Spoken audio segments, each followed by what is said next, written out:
हमारे परम आदरणीय मेरे पिता तुल्य और सदैव मुझे एक बालक की भांति स्नेह देने वाले पूज्य श्री तिवारी जी के पूज्य माताजी पिताजी, और इस कार्यक्रम में यद्यपि हनुमान जी महाराज के सानिध्य में तो ये कार्यक्रम हो ही रहा है, लेकिन इस कार्यक्रम में हनुमान जी की भूमिका में हमारे परम श्रद्धेय श्री गुप्ता जी और उनका पूरा परिवार, आदरणीय श्री पुजारी जी और आप सभी स्नेही स्वजन, आप सबकी धर्म निष्ठा को मैं प्रणाम करता हूं।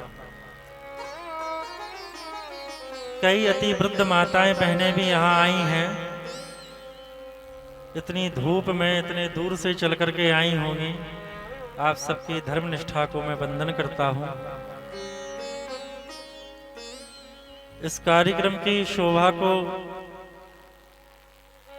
अगणित करने वाले पूज्यपाद मेरे श्री गुरुदेव भगवान, उनके पाद पद्मों में प्रणाम करता हूं।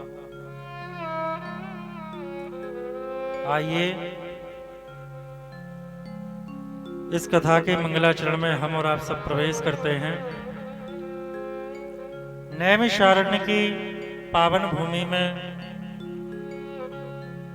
श्री सूत जी महाराज शौनकादिक इत्यादि 88,000 ऋषिगणों को इस कथा का पान करा रहे हैं। मंगलाचरण में श्री सूत जी महाराज ने श्री यशोदानंदन और श्री व्यास नंदन दोनों का ध्यान किया है। श्री कृष्णाय वयं नमः। हम सभी श्री गोविंद माधव श्री कृष्ण के पाद पद्मों में प्रणाम करते हैं। भगवान श्री कृष्ण कैसे हैं? जिनकी कथा श्रवण करने जाएं, जिनके गुण गणों को श्रवण करें, पहले उनके बारे में जान लेना चाहिए। व्यास जी कहते हैं, सच्चिदानंद रूपाय विश्वोत्पत्त्याद हेतवे तापत्रय विनाशाय श्री कृष्णाय वयं नमः। श्री कृष्णाय वयं नमः। भगवान का स्वरूप कैसा है? सतघन चितघन आनंद घन है। सत अर्थात सात्विक जो स्वरूप है, अर्थात धर्म का स्वरूप है। बड़े बड़े अमलात्मा विमलात्मा कहते हैं, रामो विग्रहवान धर्मः। राम जी साक्षात विग्रहवान धर्म है। धर्म का कैसा स्वरूप है? तो रामो विग्रहवान धर्मः। श्री कृष्ण कैसे हैं? सत अर्थात धर्म, चित अर्थात lord Krishna existing everywhere. Tiwari ji ध्यान दीजिएगा, ईशावास्यमिदं सर्वम। भगवान कण-कण में व्याप्त हैं। तो ठाकुर जी का स्वरूप कैसा है? सतघन चितघन आनंद घन। ऐसे सच्चिदानंद स्वरूप श्री कृष्ण परमेश्वर विश्वोत्पत्त्याद हेतवे। विश्वोत्पत्त्याद, तो उत्पत्ति शब्द तो हो गया, आदि शब्द का क्या अर्थ है? सारा समग्र संसार जिनसे उत्पन्न होता है, अथवा जो सारे संसार के सृजन करता है, समग्र सृष्टि की जिन्होंने संरचना की है। और आदि शब्द का अर्थ है पालन और संग्रहण। श्री सच्चिदानंद भगवान ही इस सृष्टि का पालन, सृजन और संग्रहण तीनों कार्य उन्हीं के द्वारा संपादित होते हैं।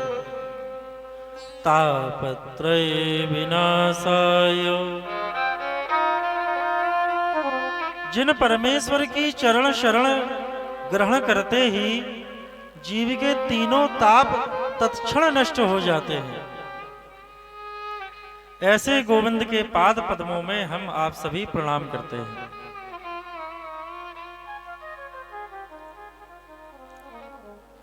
व्यास नंदन श्री सुखदेव भगवान का ध्यान करके श्री सूत जी महाराज शौनकादिक इत्यादि 88,000 ऋषिगणों को इस भागवत सत्र की चर्चा श्रवण करा रहे हैं। देखिए, ध्यान दीजिए, सूत जी महाराज आयु में छोटे हैं, शौनक जी महाराज आयु में बड़े हैं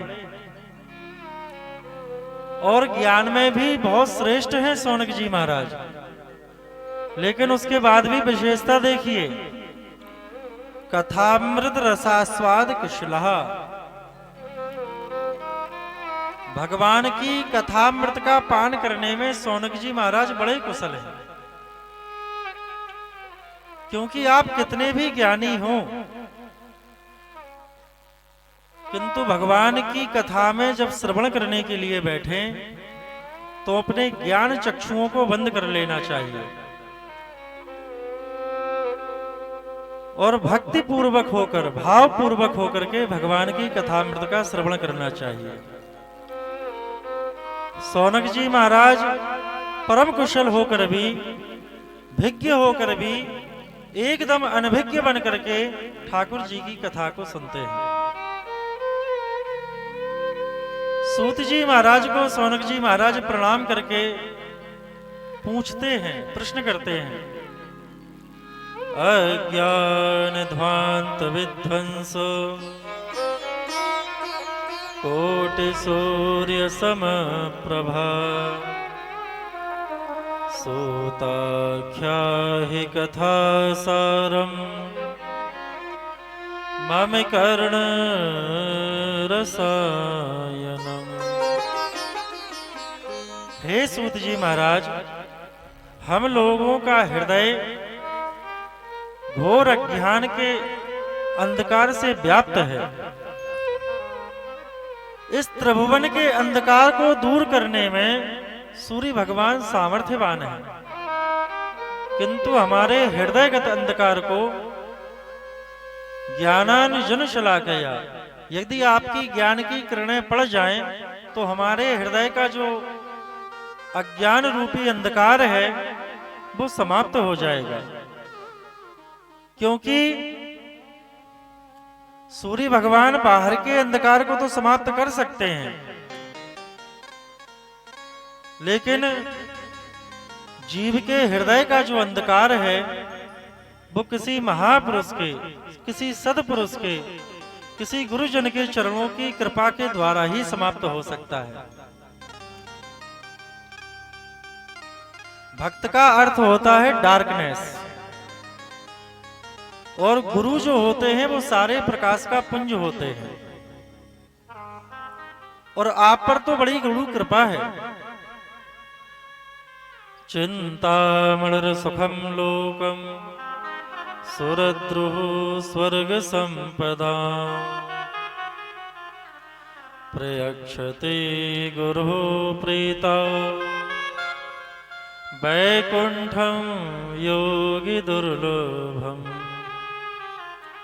इसलिए हे श्री सूत जी महाराज, गुरु कृपा से आपको जिस ज्ञान की प्राप्ति हुई है, आप हम सब पर कृपा करके उस ज्ञान की कुछ बूंदें बरसाइए, जिससे हम सब लोग परमात्मा के कृपा के पात्र बन सके। सूत जी महाराज कहते हैं कि हे ऋषिगणों, आपने बड़ा उत्तम प्रश्न किया है, सावधानतया सुनो। आप लोग ध्यान पूर्वक होकर के सुनिए।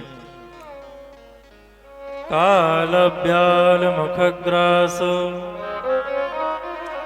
त्रास निर्णा सहे तबे श्रीमद्भागवतं शास्त्रम् कलौ कीरेण भाषितम्। सारा संसार काल ब्याल का ग्रास बना हुआ बैठा है। संसार के प्रत्येक प्राणी मात्र को, प्रत्येक जीव को ये पता है कि ये मृत्यु लोक है। एक ना एक दिन सबकी मृत्यु होना सुनिश्चित है, लेकिन उसके बाद भी हम इतने निर्भय होकर के अपने अपने कर्मों में संलग्न रहते हैं। उद्धार के विषय में तो किसी का कोई चिंतन है ही नहीं। इसीलिए हे ऋषिगणों, हम आप सभी को भगवान की वह पावन मंगलमयी कथा को श्रवण करा रहे हैं। कीरेण शुकेन भासितम्। शुकेन अर्थात तोता। जिस कथामृत का पान श्री सुखदेव जी महाराज ने अपनी अमृतमयी वाणी में श्री परीक्षित जी महाराज को कराया था, उसे हम आप सभी को श्रवण कराते हैं। आप सभी लोग बहुत ध्यान पूर्वक होकर के सुने, क्योंकि एक बार जब परीक्षित जी महाराज के प्राणों का संकट आया और श्री सुखदेव जी महाराज ने भगवान के पावन कथामृत को पान कराने का संकल्प लिया, तो देवताओं को पता चला। देवताओं को जैसे ही पता चला तो सुधा कुंभम गृहीत्वैव देवास तत्र समागमन। देवता लोग भाग करके अमृत कलश ला करके सुखदेव जी से बोले कि हे भगवान, परीक्षित को मृत्यु का भय है, 7वें दिन मृत्यु होना सुनिश्चित है, अतः आप महाराज परीक्षित को इस अमृत कुंभ का पान करवा दीजिए, और इसके बदले में इस कथामृत का पान आप कृपा पूर्वक हम देवताओं को करवा दीजिए। प्रपास्यामो वयं सर्वे श्रीमद्भागवत कथामृतम्। सुखदेव भगवान ने कहा कि देवताओं, तुम बहुत छलिया हो। अरे दधीची बाबा के पास गए, उनकी अस्थियां मांग ली। किसी ना किसी स्वार्थ से ही तुम लोग किसी की भी शरण में जाते हो। कदाचित अगर विशुद्ध भाव से हमारे पास आए होते तो हम परीक्षित के साथ तुमको भी कथामृत का पान करवा देते, लेकिन तुम लोग विनिमय करने आए हो, सौदा करने आए हो, अदला बदली करने आए हो। अरे तुम्हारे इस अमृत कुंभ से 1000 गुना अधिक महत्व इस कथामृत का है। देखिए, अमर होने के अपने अलग कष्ट हैं। अश्वत्थामा अमर तो हुए, चिरंजीवी हुए, लेकिन बाद में कष्ट ही भोगना पड़ा।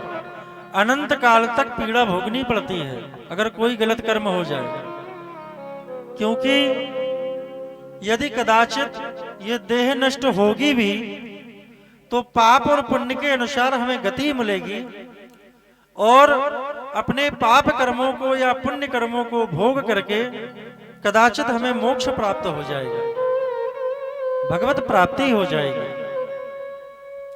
सुखदेव जी कहते हैं, क्व सुधा क्व कथा लोके क्व क्वाचा क्वा मणिर्महान। अरे कहां तो कांच के टुकड़े और कहां कोई दीप्त मणि, कहां ये आपका अमृत कलश, और ये कहां भगवान की दिव्य कथामृत जो हम पान करा रहे हैं। इस कथामृत से उस अमृत कुंभ की कोई तुलना नहीं है। श्रीमद्भागवती वार्ता सुराणामपि दुर्लभम् भागवत जी की जो ये कथा है ये देवताओं को भी दुर्लभ है। आप सब जो भक्तजन यहाँ बैठे हुए हैं, आप सबको तो अहोभाव से भर करके धन्यवाद और साधुवाद ज्ञापित करना चाहिए। परम स्नेही आदरणीय तिवारी जी के सत संकल्प से इस पितृ पक्ष में हमें ये भगवत चर्चा करने का सत सौभाग्य प्राप्त हुआ। 7 दिवस के लिए ये सत्संग अनवरत चलेगा। इसलिए आप समस्त श्रोताओं का ये कर्तव्य है और आप सब श्रोता भी बहुत धन्य हैं। धन्य होने का कारण क्या है? क्योंकि भगवान की कथा के जो परम श्रोता हैं श्री हनुमान जी महाराज, वो यहाँ प्रधान श्रोता बनकर के विराजमान है। बाल रूप श्री हनुमान गढ़ी सरकार, प्रभु चरित्र सुनवे को रस गया। भगवान की कथामृत को पान करने में बड़े कुशल हैं। आप सब में क्या विशेषताएं होंगी? हनुमान जी महाराज के लिए कहा जाता है अतुलित बलिधामम, जिनके बल की कोई तुलना ही नहीं है। स्वर्ण शैलाभ देहम, शैल कहते हैं पर्वत को, स्वर्ण पर्वत आकार जिनकी देह,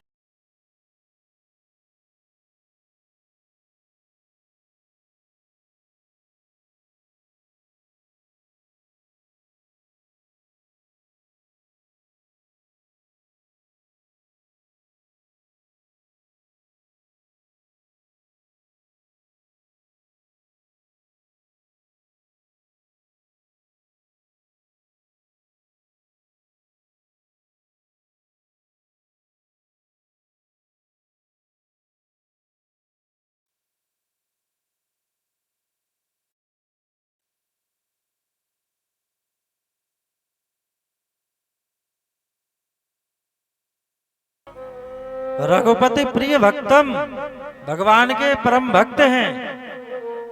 आप लोग कितने बड़े भक्त होंगे? स्वयं राम जी कहते हैं तुम मम प्रिय भरत ही सम भाई।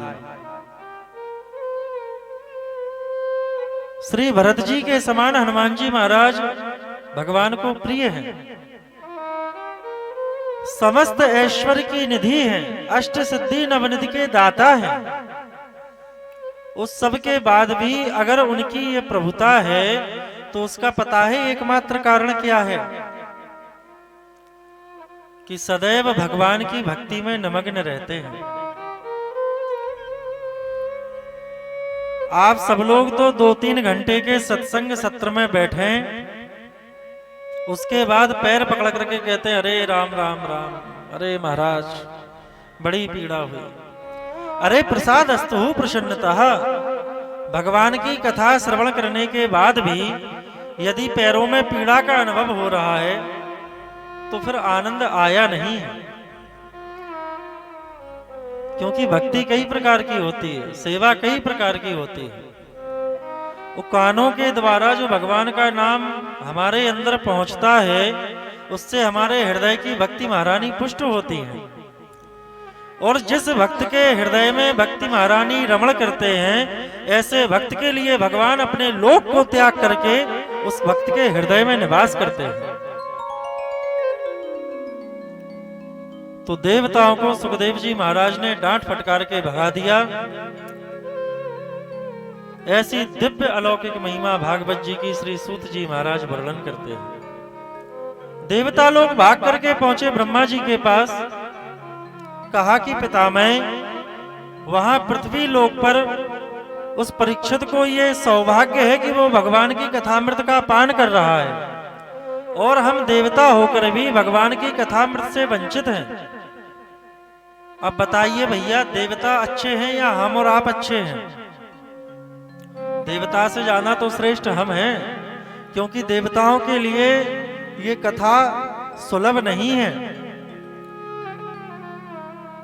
हम और आप हनुमान जी महाराज के परम सानिध्य में बैठ करके अगर भगवत कथा को श्रवण कर रहे हैं, और कथा श्रवण करने का तो पुण्य है ही, अन्य जो भक्तगण हैं उनको ला करके, उनको प्रेरित करके कथा श्रवण के लिए लाना, इससे भी महत पुण्य की प्राप्ति होती है।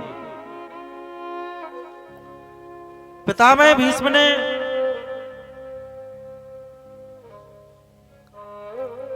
परमपिता श्री ब्रह्मा जी महाराज ने देवताओं से कहा कि ऐसा करो, परीक्षा करके देखो कि क्यों श्रीमद् भागवत की कथा इतनी श्रेष्ठ है।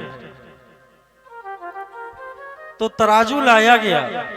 तराजू के एक पड़ले पर अनान्य धर्म शास्त्र ग्रंथ, यज्ञ, मीमांसा, वेद, पुराण, 6 शास्त्र सबको रख दिया गया, और एक पड़ले पर केवल श्रीमद् भागवत को रखा गया।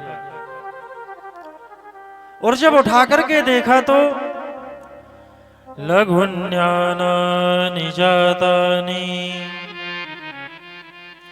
गौरवेण इदं महत् तदा ऋषिगणा सर्वे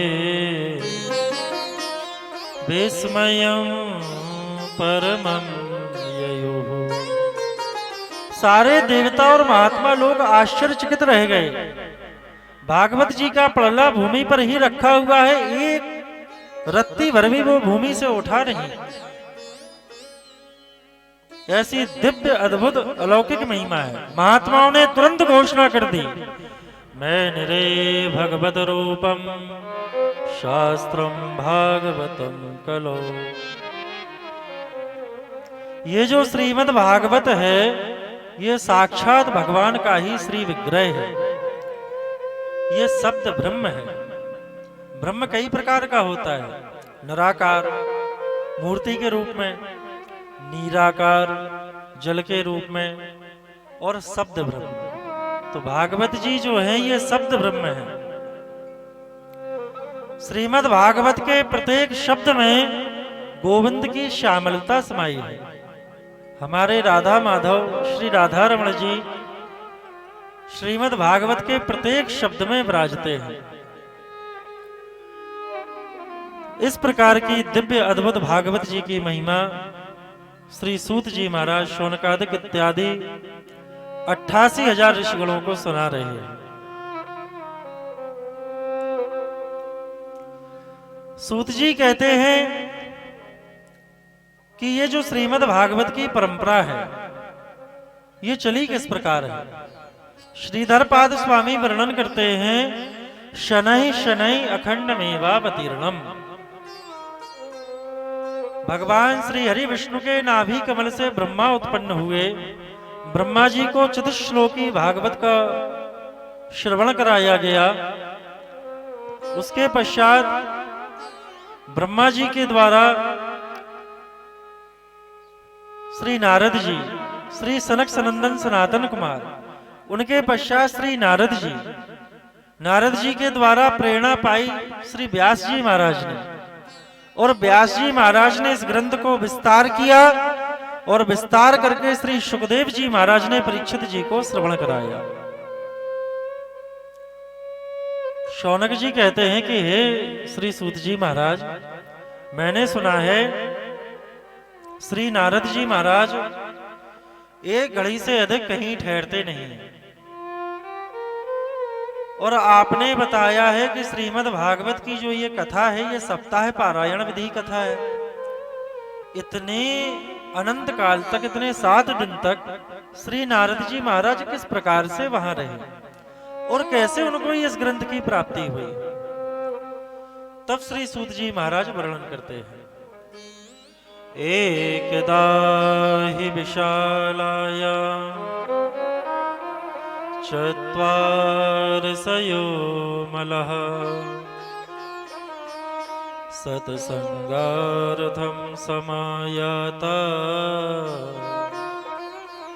दद्रसोस्तत्र नारदम्। एक बार एकदा ही विशालाया, विशाल अर्थात बद्री विशाल, श्री बद्रीनाथ भगवान,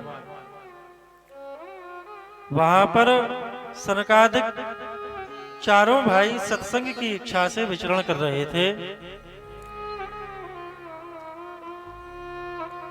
तभी उनकी दृष्टि श्री नारद जी पर पड़ी। संतों का तो स्वभाव ही है, और विशेषतः श्री शनकादिक चारों भाइयों का तो जीवन ही कथा है। कथा मात्रैक जीवनः, भगवान की कथा सत्संग यही उनका जीवन है।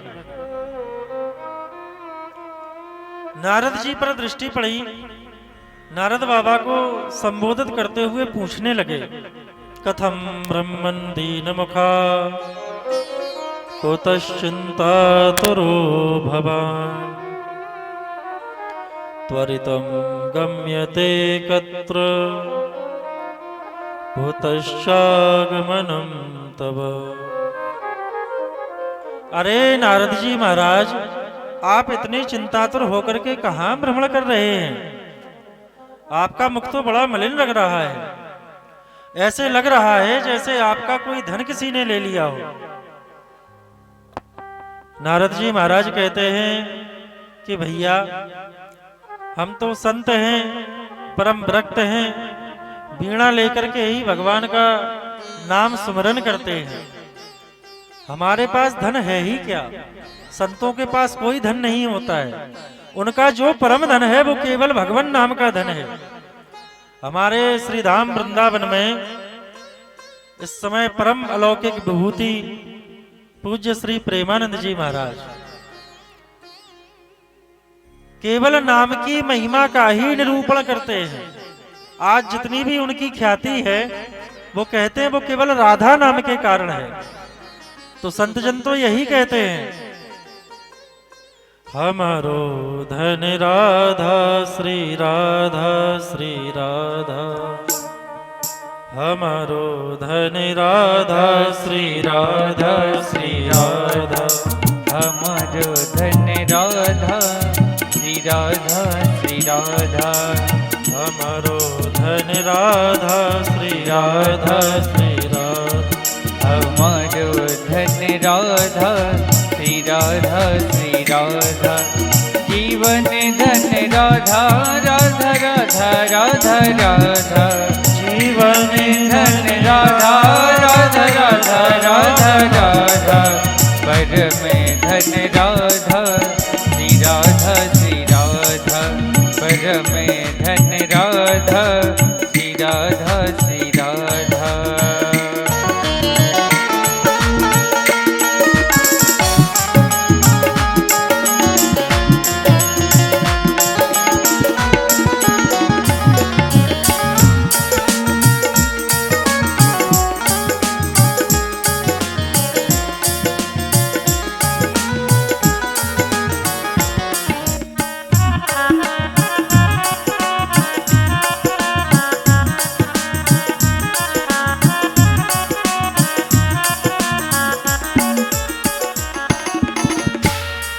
संतों की प्यारी राधा राधा राधा राधा राधा, संतों की प्यारी राधा राधा राधा राधा राधा, भक्तों की प्यारी राधा राधा राधा राधा राधा, जीवन धन राधा श्री राधा श्री राधा, परम धन राधा श्री राधा श्री राधा, जीवन धन राधा श्री राधा श्री राधा।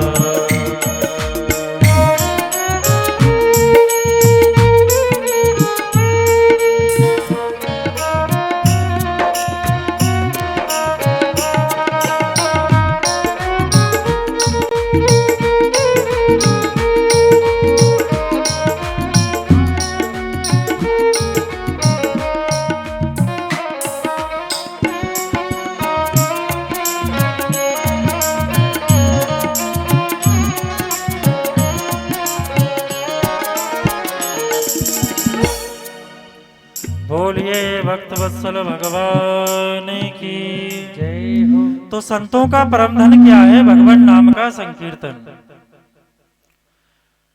केवल ठाकुर नाम का ही परम धन। और अनान्य लोगों ने गाया है, मीराबाई हो, सब लोगों ने गाया है क्योंकि राम नाम का ही धन सर्वश्रेष्ठ धन है। तब नारद जी महाराज कहते हैं कि हमारा कोई धन कहीं नहीं गया है, हम तो केवल सत्संग की कामना से विचरण करते हुए इस भूलोक में अनान्य जगहों पर गए। पहले इच्छा हुई कि जाकर के संत महात्माओं के चरणों में बैठा जाए। तो इस कलिकाल में जब संत महात्माओं के पास गए तो देख करके मेरा मन द्रवित हो उठा। पाखंड निरतः संतः, कलयुग के अधिकांश प्राय कुछ 1, 2, 4, 5 संत महात्माओं को छोड़ दें तो बड़ी विचित्र स्थिति है। संतत्व की परिभाषा ही परिवर्तित हो गई है महाराज। एक आश्रम में जाकर के देखा, पूछा कि भैया ये बालक किसके हैं, तो कहा गया बोले ये ब्रह्मचारी जी के बालक हैं। बताइए, ब्रह्मचारी जी और उनके बच्चे। सबसे ज्यादा शोर किस आश्रम में देखा? जो मौनी बाबा का आश्रम था। कैसी विचित्र स्थिति है महाराज। सबसे ज्यादा हल्ला हो रहा है मौनी बाबा के आश्रम में, बच्चे ब्रह्मचारी जी के आश्रम में। इस प्रकार की स्थिति कलिकाल में प्राय अधिकांश जगह आपको देखने को मिल जाएगी। क्योंकि पाखंड क्या है? पाखंड शब्द की परिभाषा ही है पापस्य खंडः पाखंडः। जो पाप का ही एक खंड है, पाप का ही एक भाग है, वही पाखंड है। तो पहले के संत महात्मा जितने विरक्त होते थे, कलयुग के संत महात्मा अपनी प्रभुता से, अपनी संपन्नता से जाने जाते हैं। इन महात्माओं के पास बड़ी बड़ी गाड़ी हैं, बड़े बड़े आश्रम हैं। इस प्रकार की विचित्र स्थिति कलयुग में हो गई है। जब संत महात्माओं के पास ऐसी विचित्र स्थिति नारद जी ने देखी तो मन में विचार आया कि जाकर के जो गृहस्थ वैष्णव हैं वो तो भगवान के परम भक्त होते हैं, चल करके जहां वहां की स्थिति को देखा जाए। वहां भी गृहस्थों के यहां विचित्र विडंबना है महाराज। श्री सूत जी महाराज वर्णन करते हैं, तरुणी प्रभुतागे श्याल को बुद्धिदायकः कन्या विक्रियणो लोभात् दंपतीनां च कल्पनम्। तरुणी प्रभुता के है, ग्रह की जो ग्रह स्वामिनी है, घर में उन्हीं का राज। बताइए, ये विचित्र स्थिति है। क्योंकि जो ग्रह स्वामी है वो तो बेचारे हैं और घर में शासन चलता है ग्रह स्वामिनी का।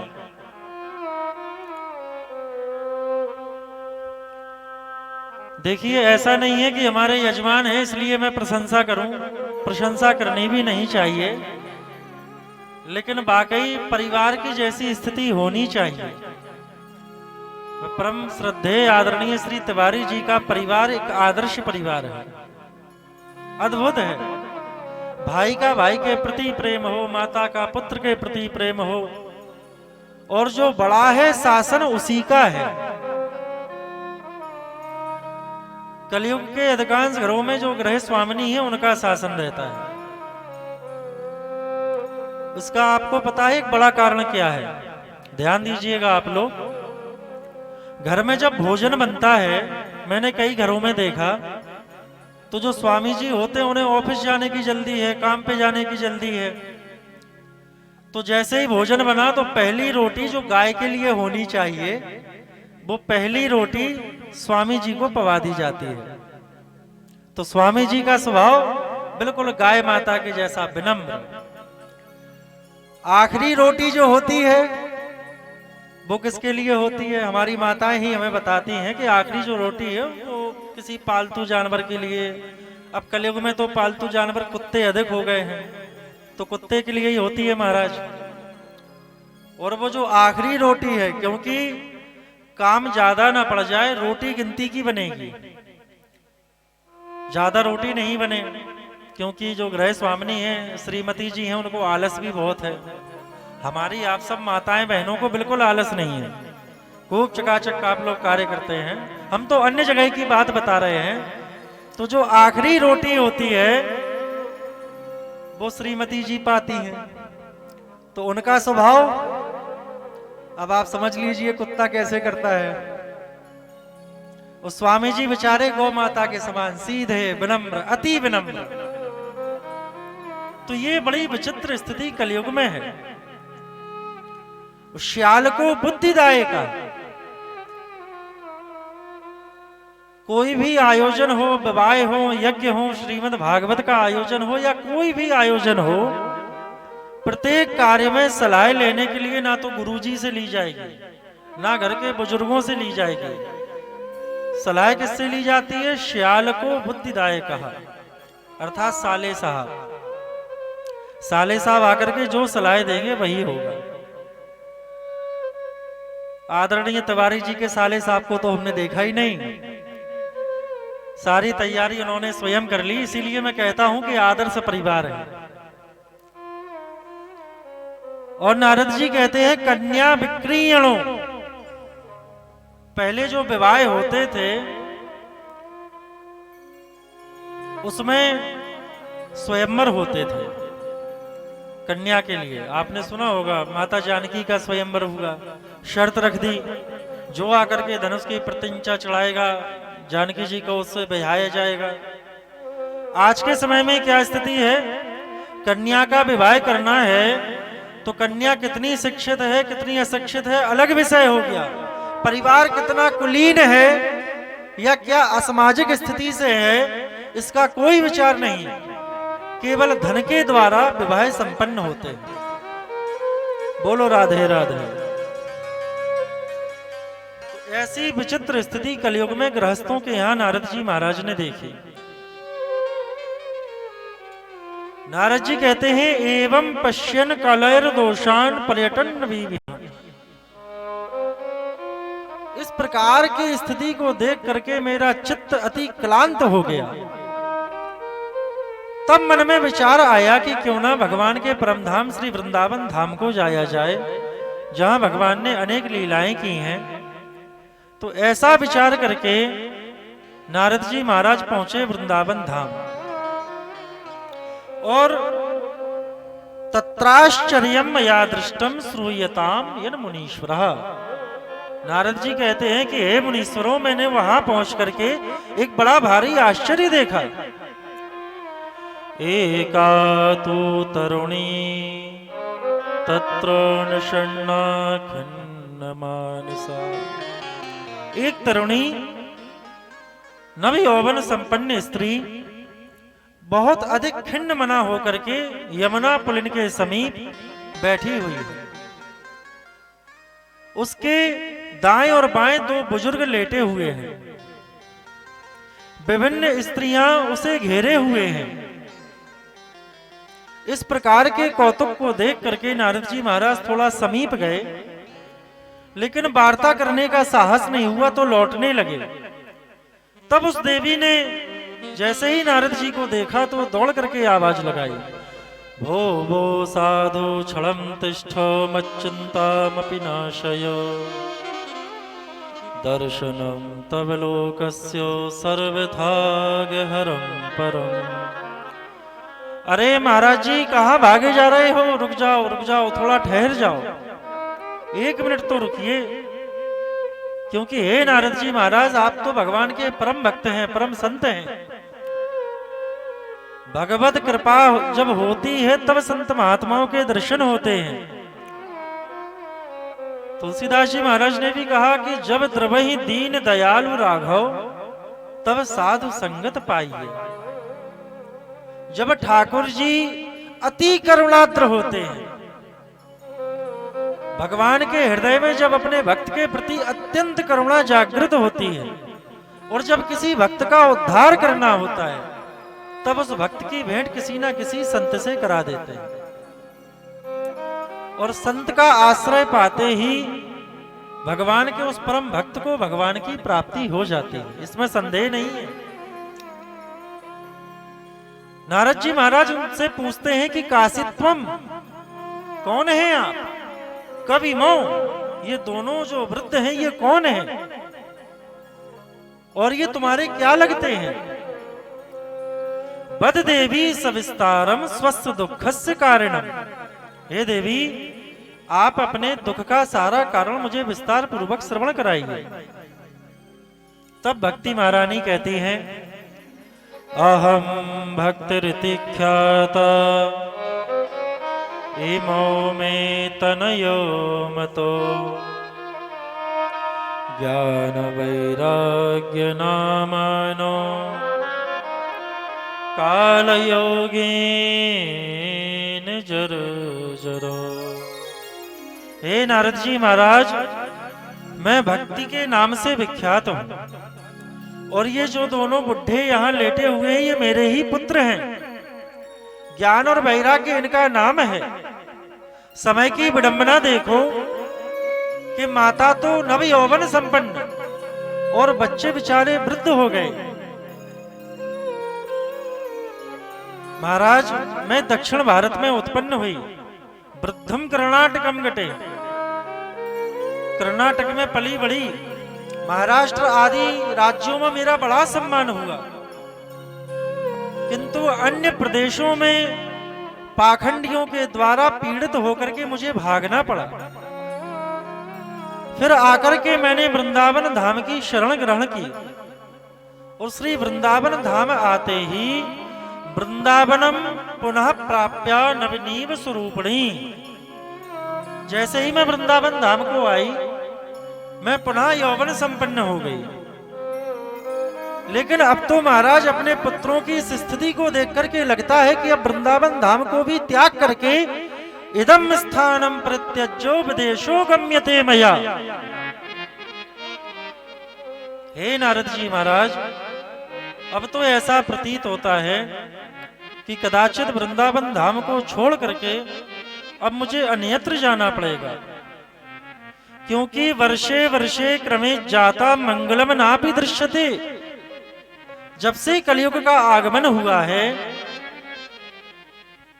कोई मांगलिक कृत्य बहुत कम देखने को प्राप्त होते हैं।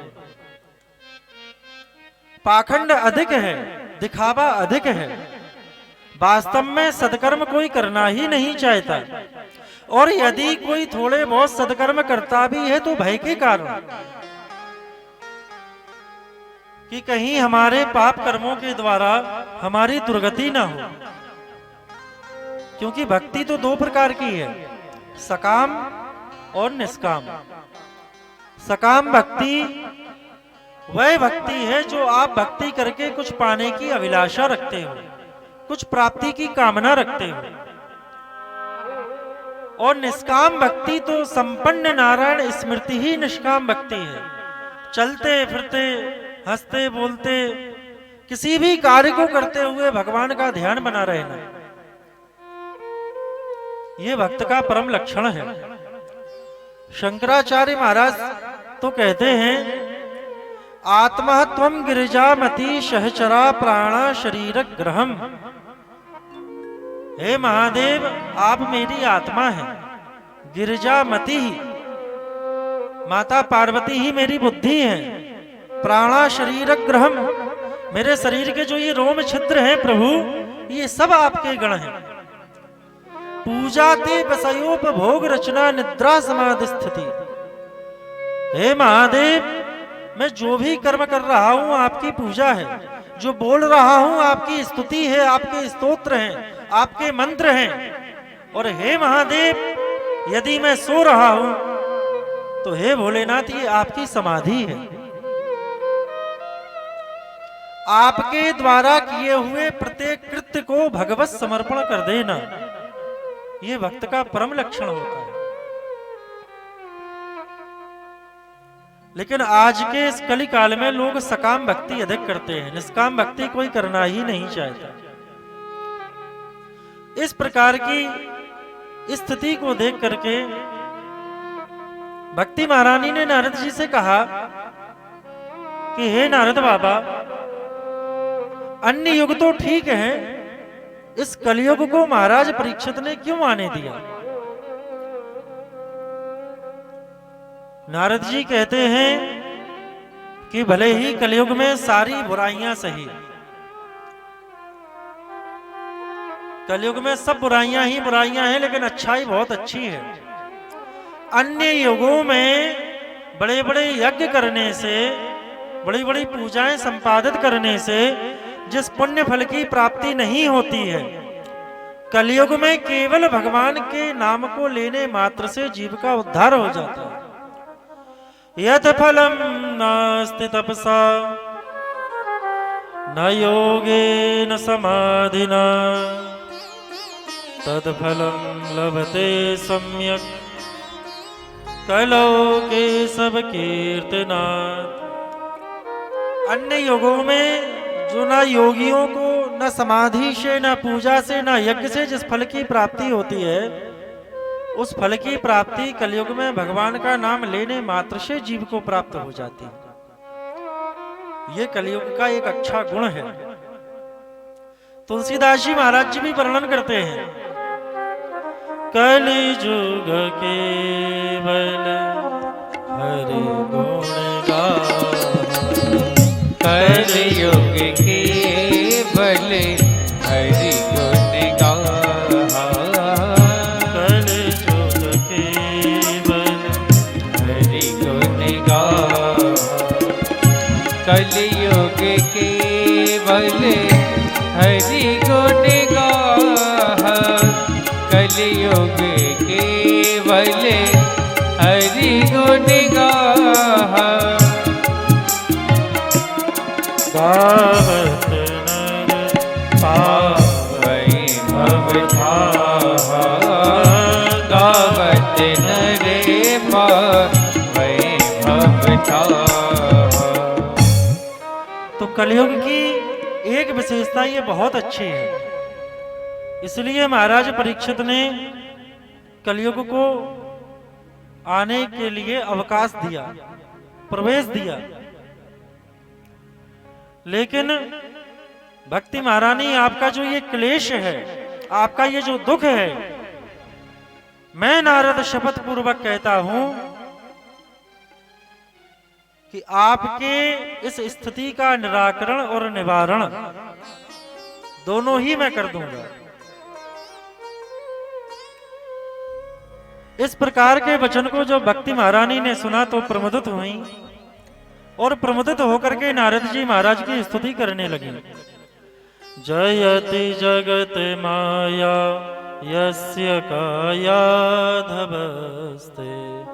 जयति जगत माया यस्य कायाधवस्ते, वचन रचनमेकं केवलं चाकलय्या, वचन रचनमेकं केवलं चाकलय्या, ध्रुवपदिमपि यातो यत्कृपातो ध्रुवोऽयं, ध्रुवपदिमपि यातो यत्कृपातो ध्रुवोऽयं, सकलकुशलपात्रं ब्रह्मपुत्रं नतास्मि, सकलकुशलपात्रं ब्रह्मपुत्रं नतास्मि।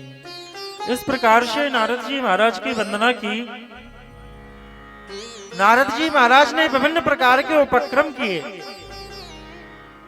वेद शास्त्र यज्ञ मीमांसाएं, नाना पुराण के शास्त्रों को, उपनिषदों को बार बार ज्ञान और वैराग्य को सुनाया। ज्ञानम प्रबुद्धताम शीघ्रम रे वैराग्यम प्रबुद्धताम। लेकिन कोई स्थिति में परिवर्तन ही नहीं हो रहा। गीता पाठेर मुहुर्मुहु, एक बार नहीं बार बार श्रीमद् भगवत गीता का पाठ सुनाया गया। उससे थोड़ी तो चेतना ज्ञान और वैराग्य में आई, लेकिन पुनः लड़खड़ा के गिर गए। उनकी स्थिति में कोई सुधार नहीं हुआ। तब आकाशवाणी हुई, एतदर्थम तु सत्कर्म सुरर्षे त्वम समाचर। हे नारद जी, सत्कर्म करिए, सत्कर्म करिए। नारद जी महाराज ने आकाशवाणी सुनी। आकाशवाणी सुनकर के चिंतन करने लगे कि भाई इतनी देर से मैं वेद शास्त्र पुराण उपनिषद भगवत गीता सबका श्रवण करा रहा था, क्या ये सत्कर्म नहीं है? कौन सा सत्कर्म करूं ये भी नहीं बताया।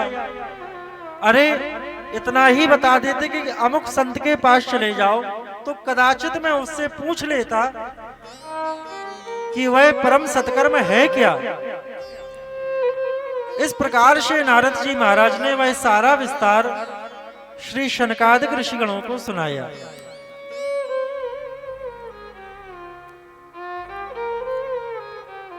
तब इस प्रकार का उनका वृतांत सुनकर के श्री शनकादिक ऋषिगण कहते हैं, मां चिंताम कुरु देवर्षे हर्षम चित्ते समावह। हे नारद जी, आप कदापि चिंता मत करिए। उपायम सुख साध्योत्र वर्तते पूर्व एव ही। उपाय बड़ा सरल है, सहज है। और आकाशवाणी ने जिस सत्कर्म के लिए कहा वो कोई और नहीं है, वो श्रीमद् भागवत महापुराण ही वह सत्कर्म है। श्रीमद् भागवत वलापः सतो गीता शुकादिभिः। हे नारद जी महाराज, श्रीमद् भागवत महापुराण का आश्रय ही ज्ञान और वैराग्य के लिए सर्वोत्तम सर्वोत्कृष्ट उपाय है। नारद जी महाराज ने कहा कि एक बात बताइए, श्रीमद् भागवत में जो लिखा है वो वेदों की ही व्याख्या है, सब वैदिक सूत्रों की व्याख्या है। और मैंने ज्ञान और वैराग्य को वेदों का पान कराया, वेदों को श्रवण कराया, शास्त्रों का श्रवण कराया, उपनिषदों का श्रवण कराया, तब भी उनकी स्थिति में कोई सुधार नहीं आया। श्री शनकादिक ऋषिगण कहते हैं कि हे नारद जी, आम का फल बहुत मीठा होता है। आम का फल निकला तो आम के वृक्ष से ही है, लेकिन यदि आप फल छोड़ करके वृक्ष को खाने लग जाएं, तो क्या आपको स्वाद मिलेगा? अरे स्वाद तो छोड़ो, दांत ही टूट जाएंगे। इसलिए जो फल का कार्य है वो वृक्ष नहीं कर सकते, भले ही फल वृक्ष से ही उत्पन्न हुआ हो। भागवत रूपी ये फल जो है वो वेद रूपी शाखा से ही आया है। निगम कल्प तरोर गलितम फलम। किंतु जो रस फल में होता है वह रस सीधे वृक्ष से आपको प्राप्त नहीं हो सकता है। देखिए, उदाहरण के लिए समझिए, समुद्र का जल है। समुद्र का जल यदि आप सीधे पीने के लिए जाएं तो वो पीने योग्य नहीं है, आस्वादनीय नहीं है। कदाचित पान करेंगे तो कड़वाहट और ऐश्वर्यता का नमक हो सकता है। लेकिन वही समुद्र का जल मानसून पर बादलों के द्वारा परिवर्षित होकर के जब बरसाया जाता है तो पीने योग्य हो जाता है, आस्वादनीय हो जाता है। उसी प्रकार से वेद रूपी उच्च शाखा से जब ये भागवत रूपी फल आया और श्री सुखदेव जी ने अपनी सुमधुर वाणी में अपने परमहंस दिव्य तेज से इसको गाया, तो ये फल बहुत मीठा हो गया। नारद जी महाराज तुरंत से इस दृष्टांत को समझ गए। नारद जी महाराज कहते हैं कि महापुरुषों की और महाभागों की सन्निधि सर्वथा ताप का हरण करने वाली है, अज्ञान का हरण करने वाली है। और निश्चय ही यदि किसी सदपुरुष की सन्निधि प्राप्त हो तो ये एक जन्म नहीं, अनेक जन्मों के संचित सत्कर्म का प्रारब्ध है। भाग्योदयेन बहुजन्म समर्जतेन सत्संगमं च लभते पुरुषो यदा वै। भाग्योदयेन बहुजन्म समर्जतेन, निश्चय ही अनंत जन्मों के संचित सत्कर्म से ये प्रारब्ध निर्मित हुआ और भाग्य का उदय हुआ। संचित कर्म के निर्मित प्रारब्ध से आज ये सौभाग्य उपस्थित हुआ कि पूज्य श्री हनुमान जी महाराज का परम सानिध्य है, पूज्य श्री गुरुदेव भगवान का चरणाश्रय है और वहां बैठ करके भगवत चर्चा करने का ये सत सौभाग्य है। तुलसीदास जी महाराज भी इस श्लोक का सीधा अनुवाद करते हैं। बिनु सत्संग विवेक न होई, बिनु सत्संग विवेक न होई, बिनु सत्संग विवेक न होई, बिन सत्संग विवेक न होई, राम कृपा बिनु सुलभ न सोई, राम कृपा बिन सुलभ न सोई, बिन सत्संग विवेक न होई, बिन सत्संग विवेक न होई, राम कृपा बिन सुलभ न सोई, राम कृपा बिन सुलभ न सोई। निश्चय ही यह ठाकुर जी की परम कृपा है। इसलिए हे श्री शनकादिक ऋषिगणों, आप सब मेरे भ्राता ही हो। अब कृपा करके ये बताइए कि आपने ये तो बता दिया कि सत्कर्म श्रीमद् भागवत महापुराण है। अब इस श्रीमद् भागवत महापुराण का आयोजन कहाँ किया जाए, कब किया जाए, किस मुहूर्त में किया जाए, स्थान कौन सा हो, यह भी तो विचारणीय है। क्योंकि स्थान का चयन सर्वथा उपयुक्त होना चाहिए। संवाद नारद जी और श्री शनकादिक ऋषिगणों का बद्री विशाल में हो रहा है। अब बद्री विशाल जो है वो पर्वतीय क्षेत्र है। पर्वतीय क्षेत्र में थोड़ा सा ऊंचाई हो जाती है, मार्ग की कठिनता हो जाती है, तो जो आम जन मानस है वो उस स्थान तक नहीं पहुंच सकता है। तो स्थान इस प्रकार का हो कि बहुत अधिक ऊपर ना हो, बहुत अधिक नीचे ना हो। जो नीचे वाले लोग हैं वो थोड़ा श्रम करें, अल्प श्रम बल पर थोड़ा ऊपर आ जाएं, जो ऊपर बैठे लोग हैं वो नीचे आ जाएं। इसलिए विचार करके देवभूमि में हरिद्वार का स्थान सुनिश्चित किया गया। सूत जी महाराज कहते हैं कि हरिद्वार में गंगा के तट पर श्री शनकादिक इत्यादि ऋषिगणों ने, नारद जी और जितने भी संत महात्मा थे, भृगु ऋषि ने तो समस्त संत महात्माओं को आवेदन कर दे दिया, आमंत्रण पत्र दे दिया, दौड़ दौड़ कर भाग भाग कर सबको पकड़ करके ले आए।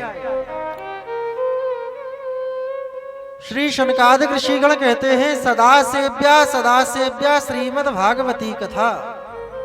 भगवान की कथा सदा सर्वदा सुनने योग्य है। इसमें मुहूर्त इत्यादि का कोई विचार है ही नहीं। इस प्रकार से सारा उपक्रम तैयार हुआ और यह दिव्य श्रीमद् भागवत का अलौकिक अद्भुत आयोजन शुभारंभ हुआ। और जैसे ही शुभारंभ हुआ तो सबने एक आश्चर्य देखा। वो क्या? भक्ति सुतौ तौ तरुणो गृहीत्वा प्रेमे के रूपा सहसा विरासी। श्री कृष्ण गोविंद हरे मुरारी, नाथेति नामानि मुहुर्वदन्ति। श्री कृष्ण गोविंद हरे मुरारी, हे नाथ नारायण वासुदेव। श्री कृष्ण गोविंद हरे मुरारी, हे नाथ नारायण वासुदेव। श्री कृष्ण गोविंद हरे मुरारी, सभी भक्त गाएंगे। नाथ नारायण वासुदेव। श्री कृष्ण गोविंद हरे मुरारी, हे नाथ नारायण वासुदेव। हे नाथ नारायण वासुदेव। हे नाथ नारायण वासुदेव। हे नाथ नारायण वासुदेव। हे नाथ नारायण वासुदेव। हे नाथ नारायण वासुदेव। कृष्ण गोविंद हरे मुरारी, हे नाथ नारायण वासुदेव। श्री कृष्ण गोविंद हरे मुरारी, हे नाथ नारायण वासुदेव।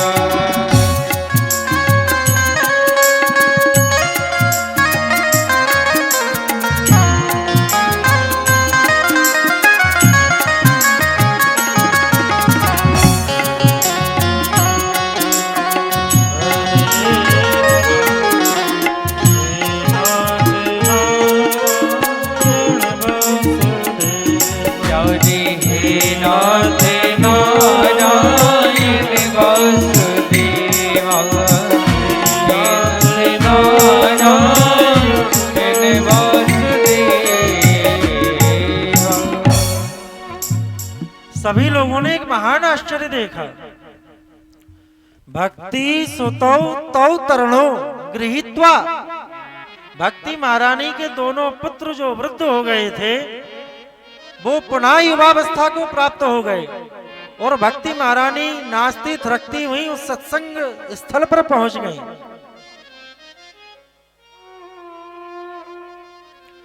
कथम प्रविष्टा कथमागतेयम् मध्ये मुनीनामिति तर्कयन्तः। कुछ महात्माओं ने तर्क किया कि ये कौन है, कहां से आई हैं। भक्ति महारानी ने अपना परिचय दिया और पूछा, अहम क्व तिष्ठामि। महाराज मैं कहां विराजूं। श्री शनकादिक ऋषिगण कहते हैं, निवसति सदा वैष्णव मानसानि। ये जितने भी वैष्णव भक्तगण हैं, हे भक्ति महारानी आप इन सबके हृदय प्रदेश में प्रविष्ट हो जाइए, इनके हृदय भवन में ही आप निवास कीजिए, क्योंकि सकल भुवन मध्य निर्धनस्ते धन्य निवसति हृदि तेषां श्री हरेर्भक्तिरेका। हरिरपि निजलोकं सर्वथा तो विहाय प्रविशति हृदि तेषां भक्तिसूत्रोपनिषद। क्योंकि सकल त्रिभुवन में, तीनों लोकों में अति निर्धन होकर भी वह परम धन्य है, परम धनवान है, जिसके हृदय प्रदेश में भक्ति महारानी निवास करती हैं। सकल भुवन मध्य निर्धनास्तेपि धन्या। ऐसे भक्त के हृदय में भगवान अपने परम धाम को त्याग करके ऐसे भक्त के हृदय में आकर के हरिरपि निज लोकम सर्वथातो विहायो, अपने लोक को त्याग करके भगवान नारायण अपने उस भक्त के हृदय प्रदेश में कैद हो जाते हैं। भक्तों का पारतंत्र भगवान स्वीकार करते हैं। ऐसे भक्तों की महिमा बड़ी ही अद्भुत है। इस प्रकार से भक्ति महारानी का संताप दूर हुआ और उनके जो पुत्र हैं ज्ञान और वैराग्य, वह भी तरुण अवस्था को प्राप्त हुआ। श्रीमद् भागवत महापुराण की ऐसी दिव्य अद्भुत अलौकिक महिमा श्री सूत जी महाराज श्री शौनकादिक इत्यादि ऋषिगणों को श्रवण करा रहे हैं। श्रीमद् भागवत महापुराण में 12 स्कंद हैं।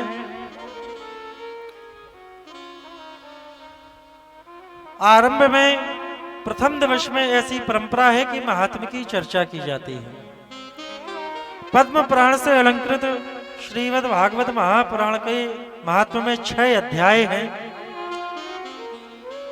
यद्यपि आज तो अतिकाल हो गया है, कथा का जो समय सुनिश्चित था, आज प्रथम दिवस की तैयारियों में समय अधिक चला गया।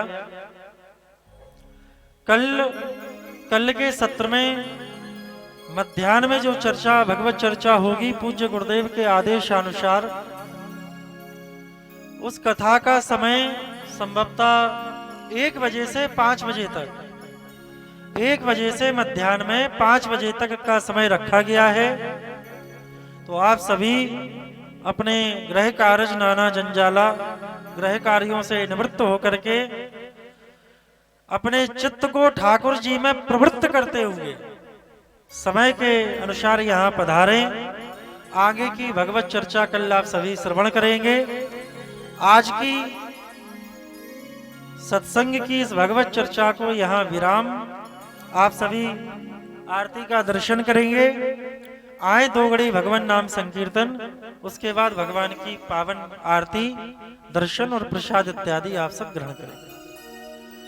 जय सिया राम, जय जय सिया राम, जय सिया राम, जय जय सिया राम, जय सिया राम, जय जय सिया राम, जय सिया राम, जय जय सिया राम, जय सिया राम, जय जय सिया राम, जय सिया राम, जय जय सिया राम, जय सिया राम, जय जय सिया राम, जय सिया राम, जय जय सिया राम, जय सिया राम, जय जय सिया राम, प्यारे जय सिया राम, जय जय सिया राम,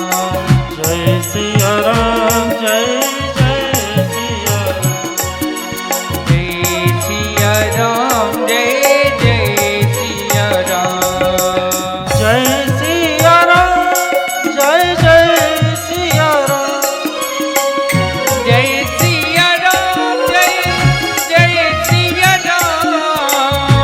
जय सिया राम, जय जय सिया राम, जय सिया राम, जय जय सिया राम, जय सिया राम, जय जय सिया राम, जय सिया राम, जय जय सिया राम, जय सिया राम, जय जय सिया राम, जय सिया राम, जय जय सिया राम, जय जय सिया राम, जय जय राम जय जय सिया राम।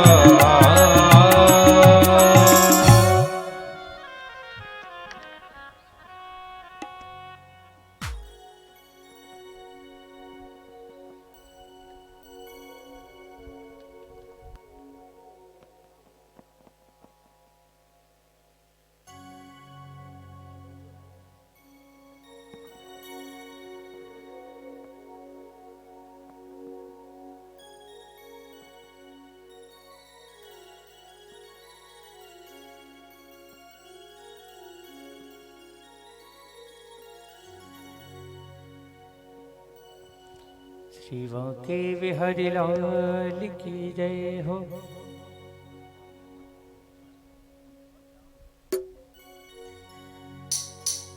सभी भक्त अपने यथास्थान खड़े हो जाएं और बड़े भाव के साथ भागवत भगवान की आरती गाएंगे और सभी भक्त आरती प्रसाद लेकर ही गृह गमन करेंगे। तो सभी भक्त बड़े भाव के साथ आरती गाएंगे। हरि ओम चंद्रमा मनसो जात कृतो हो सूर्य जाय तो श्रोत्रादाय प्राण सुखाद अग्निरजायत।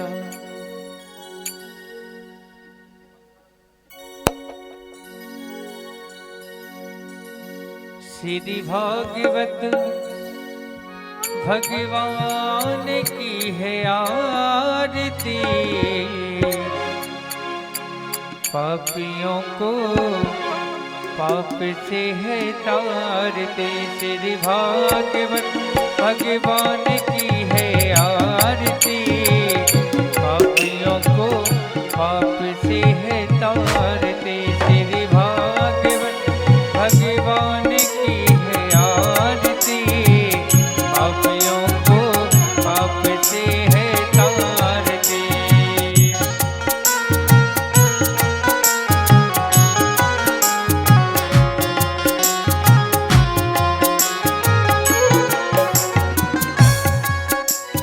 शांति गीत पावन पुनीत, पापों को मिटाने वाला, हर दर्श कराने वाला। ये शांति गीत पावन पुनीत, पापों को मिटाने वाला, हर दर्श कराने वाला। ये सुख करनी ये दुख हरनी, ये सुख करनी ये दुख हरनी। मधुसूदन की आरती, पापियों को पाप से है तार। तेरी भागवत भगवान की है आरती, पापियों को पाप से है तारते। हरि बोल।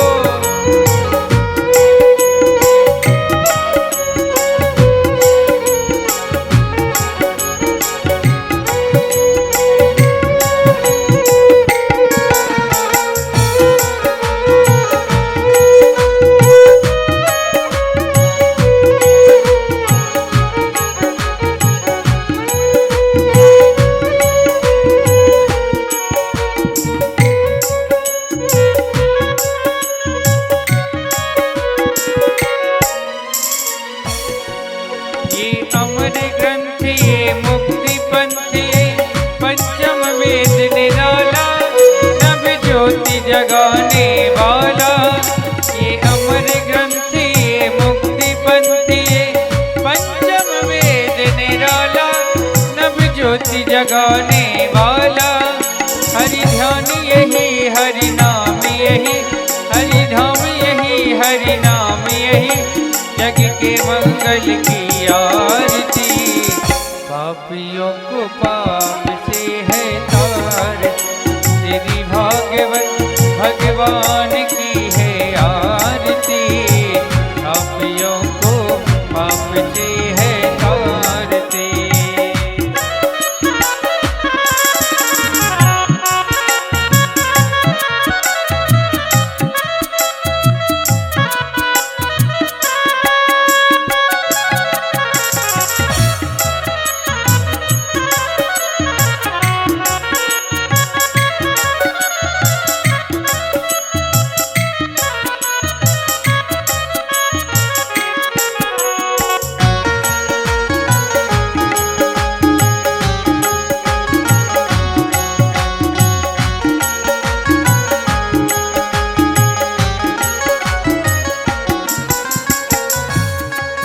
ये मधुर बोल जगपंथ खोल, सन्मार्ग बताने वाला, बिगड़ी को बनाने वाला।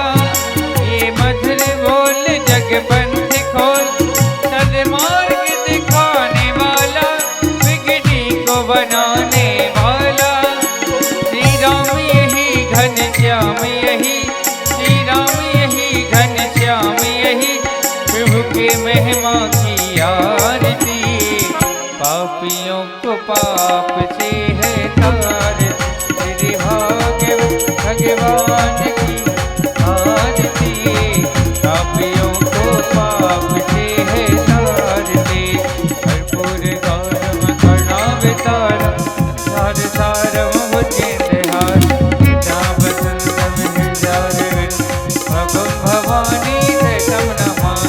त्वमेव माता च पिता त्वमेव, त्वमेव बन्धु च सखा त्वमेव, त्वमेव विद्या द्रविणं त्वमेव, त्वमेव सर्वं मम देव देव, त्वमेव सर्वं मम देव। हरे राम राम राम, हरे हरे।